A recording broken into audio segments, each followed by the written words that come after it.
This analysis report is looking at the investment potential of Dragonfly Energy, ticker DFLI. And it's really positioning it as a key lithium penny stock, asking the question, is this the best one to buy right now? Right. The report creates this immediate sense of urgency. It flags the stock consolidating around, 87 cents? Yeah, with analyst targets way up at $1.78. Which is a huge potential upside. And the whole narrative, this comeback kit idea, seems pretty well supported by the Q3 data. It is. The 25.5% year-over-year growth, the 29% gross margins, that's a solid foundation. Absolutely. And I think it's smart that the report includes both the bull and the bear case right up front. It builds credibility. It does. But now we need to move from making strong claims to, well, really validating them with undeniable support. Agreed. And that starts with the single biggest part of the bull thesis. The National Railway Supply Partnership, the massive catalyst. Exactly. And that's our first point. The impact of the NRS Railway Partnership, identified as the massive catalyst, needs a quantitative anchor to transition it from a strong assertion to a validated opportunity. Right. The analysis correctly says this deal is critical because it targets a, quote, completely untapped market. Separate from EVs or RVs, yeah, the rail industry. But it just asserts that it's an important market. It doesn't give any context on the size or the scope. Nothing. And that leaves a massive gap. The reader is just supposed to believe that the catalyst is huge without being shown how huge. Yeah, you're just taking their word for it. And we know DFLI's other markets, RV, marine, they're really cyclical, consumer-driven. Very. The strength of this NRS deal, which is what the report should be highlighting, is that rail infrastructure is mission critical. It's high margin. It offers stability. Exactly. But that stability isn't translated into numbers. We have to bolster the angle and originality here and actually justify calling it a massive catalyst. So how do we do that? How do we provide that context without, getting bogged down in some huge industry report? It needs concrete examples. We need to establish the scale of this opportunity right away. Okay. So instead of just saying the market's untapped, estimate the total addressable market, the TAM. For lithium batteries in just the North American rail, signaling, and comm sector? Right. Give the reader a benchmark for the prize DFLI is actually chasing. I like the idea of framing it as a question, Something like, if only 5% of existing signaling equipment transitions to DFLI's tech, What does that conservatively represent in annual revenue? yes, that immediately shifts it from just potential to something you can actually demonstrate. Demonstrable value. That's the key. And we also have to talk about the longevity of that value. Meaning, is this an exclusive deal, a multi-year contract? Or is it just a pilot project? Because that would completely change the long-term revenue projections. The report has to clarify the nature of that partnership. If it's a long-term alliance, that's one thing. If it's a small trial run, that's totally different. And if you can show the market is large and that this contract creates a high barrier to entry for competitors, then the massive catalyst tag is earned. It's fully validated. exactly. That kind of rigor is essential. It ensures the catalyst isn't just hype.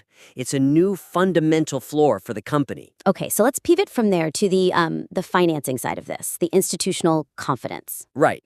This is the second area for refinement. The report makes a very powerful case for, quote, smart money loading the boat. It highlights huge institutional ads. Renaissance Technologies up 400%. Vanguard up over 1,300%. That's a strong statement. It's a powerful narrative, but it feels like it's happening in a vacuum. Which brings us to our second point. The powerful narrative of smart money loading the boat via institutional buying requires better integration with the recent dilution history to maintain logical consistency and completeness. That's the core tension, isn't it? It really is. The bull case has this huge institutional buying. And then the bear case correctly points out this recent, $90 million equity raise? A massive one, yeah. And it diluted the heck out of existing shareholders. The analysis just presents them as two separate facts. But they can't be separate. Institutional buying often is the thing that absorbs a dilution event like that. Right. So by not connecting them, it makes the buying seem purely organic, almost passive. When in reality, these institutions might have been very active participants in keeping the company capitalized. Especially when you consider DFLI posted an $11 million net loss in Q3. That $90 million in cash was absolutely necessary. So the reader is left wondering, did these funds buy just because they liked the stock price after it dropped? Or did they buy to fund the company so it could actually execute on that NRS strategy we just talked about? That's the ambiguity that needs to be resolved. So we need to adjust the completeness and focus here. We need to acknowledge the timing of that $90 million raise and see how it connects. You have to assess how much of that institutional buying was directly tied to the capital event. Because if you can show that link, the argument changes completely. It goes from smart money likes DFLI To smart money actively funded DFLI's comeback story. It's a much more powerful statement. So a concrete example here would be to just ask the question directly in the analysis. Exactly. Did these institutions participate in the $90 million raise? Because if they did, that confirms their conviction, even with the dilution. It means they endorsed the strategy and the share price right then and there. It's a huge vote of confidence. But what if the data shows the opposite? What if the buying happened on the open market, but just after the dilution? Well, that strengthens the narrative in a totally different way. How so? If the 13F filing date suggests the buying was post-dilution, you can use that to reinforce the comeback kid story. Ah, I see. So you can argue that these huge funds saw the lower share price And the massive cash buffer from the raise. and saw that as the perfect calculated entry point. Precisely. It's far more sophisticated. It shows they acknowledged the risk, the dilution, but decided the opportunity to execute on the NRS deal was worth it. It moves beyond just reporting data.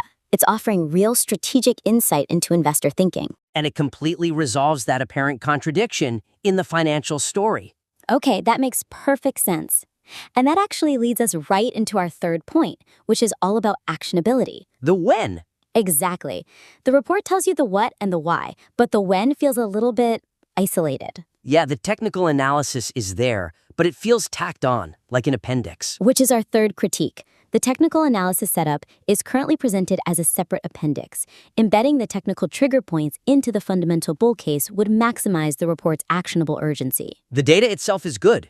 You have the 80-cent support level, the resistance band up to $1, the breakout trigger at $1. All solid technical points. But because they're in a separate section, they don't flow with the fundamental news. There's no connection made between the excitement of the NRS partnership and the actual physical stock crossing that $1 resistance level. Which is a huge psychological barrier. Huge. So it's an issue of structure and flow.